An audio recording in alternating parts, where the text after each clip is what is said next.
Assalamualaikum warahmatullahi wabarakatuh.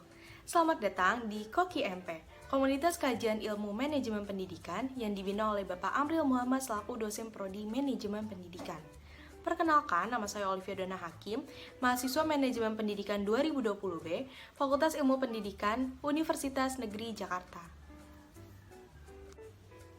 Dalam kesempatan kali ini, saya akan membahas mengenai salah satu materi di dalam buku Manajemen Pemasaran karya Dr. Sugianto dan Dr. Budi Haryoko, yaitu jenis lingkungan pemasaran.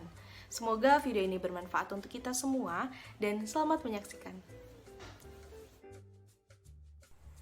Sebelum mengetahui lebih lanjut lagi, kita harus tahu terlebih dahulu nih mengenai apa itu lingkungan pemasaran. Lingkungan pemasaran yaitu sebuah perusahaan yang terdiri dari berbagai pelaku dan juga kekuatan di luar pemasaran yang mempengaruhi kemampuan manajemen pemasaran dalam mengembangkan dan mempertahankan hubungan baik dengan pelanggan sasaran.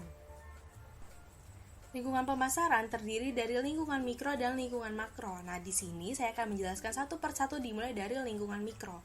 Lingkungan mikro ini terdiri dari berbagai kekuatan yang dekat dengan perusahaan dalam mempengaruhi kemampuannya melayani pelanggan. Yang pertama ada perusahaan. Dalam merancang rencana pemasaran, manajemen pemasaran ini harus memperhitungkan kelompok-kelompok lain di perusahaan kelompok seperti manajemen puncak, keuangan, riset, dan mengembangkan pembelian manufaktur dan juga akuntansi. Lalu yang kedua ada pemasok. Pemasok ini merupakan mata rantai yang penting dalam sistem penyampaian nilai-nilai kepada seluruh pelanggan perusahaan pemasok dalam menyediakan keperluan perusahaan untuk menghasilkan barang dan juga jasa. Lalu yang ketiga ada perantara pemasaran. Tugasnya yaitu membantu mempromosikan dan mendistribusikan barang ke pembeli akhir. Lalu yang keempat ada perusahaan distribusi.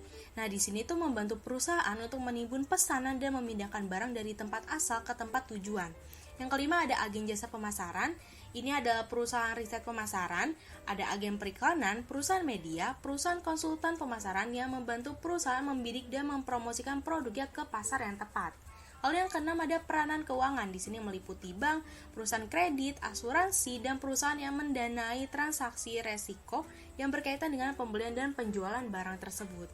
Yang ketujuh ada pelanggan. Di sini ada 5 tipe dasar pelanggan, yaitu ada pasar pelanggan, pasar bisnis, pasar perantara, pasar pemerintah, dan pasar internasional. Yang kedelapan ada pesaing. Konsep pemasaran agar sukses atau memberikan nilai kepuasan kepada pelanggan yang lebih besar dibandingkan para pesaing mereka. Yang kesembilan ada masyarakat. Masyarakat ini adalah kelompok yang mempunyai kepentingan aktual dan potensial terhadap kemampuan organisasi untuk mencapai tujuannya. Jenis selanjutnya yaitu lingkungan makro.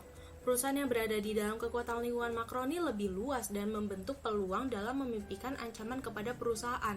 Yang pertama adalah lingkungan demografi. Demografi di sini itu mengenai populasi manusia dalam arti jumlah, kepadatan, lokasi, umur, jenis kelamin, dan juga lainnya. Yang kedua yaitu pergeseran geografis populasi. Saat ini adalah periode migrasi besar-besaran antar negara maupun dalam negara. Pergeseran populasi seperti ini tuh menarik pemasar karena orang-orang di wilayah yang berbeda akan melakukan pembelian secara berbeda. Lalu yang ketiga ada peningkatan keberagaman. Susunan etnis dan ras di berbagai negara akan sangat berbeda antara satu negara dengan negara lainnya. Keempat yaitu lingkungan ekonomi. Di sini terdiri dari faktor-faktor yang mempengaruhi daya beli dan juga pengeluaran konsumen. Yang kelima ada perubahan pola belajar pelanggan. Pelanggan pada tingkat pendapatan yang berbeda akan memiliki pola belanja yang berbeda pula. Lalu yang keenam adalah lingkungan alamiah. Ini tuh menyangkut sumber daya alami yang diperlukan sebagai input bagi pemasar atau yang dipengaruhi oleh aktivitas pemasaran. Yang ketujuh adalah lingkungan teknologi, di mana teknologi telah meluncurkan hal yang di luar dugaan, seperti antibiotik, transplantasi organ tubuh, komputer, dan juga internet. Yang kedelapan adalah lingkungan politik. Di sini terdiri dari perundang-undangan, badan pemerintah, dan berbagai organisasi lainnya. Yang kesembilan adalah meningkatnya penekanan pada etika dan tanggung jawab secara sosial. Nah, bisnis di sini pun juga diatur oleh kode sosial dan peraturan etika profesional. Yang kesepuluh ada lingkungan budaya yang terdiri dari institusi yang mempengaruhi nilai dasar, preferensi, dan juga perilaku masyarakat.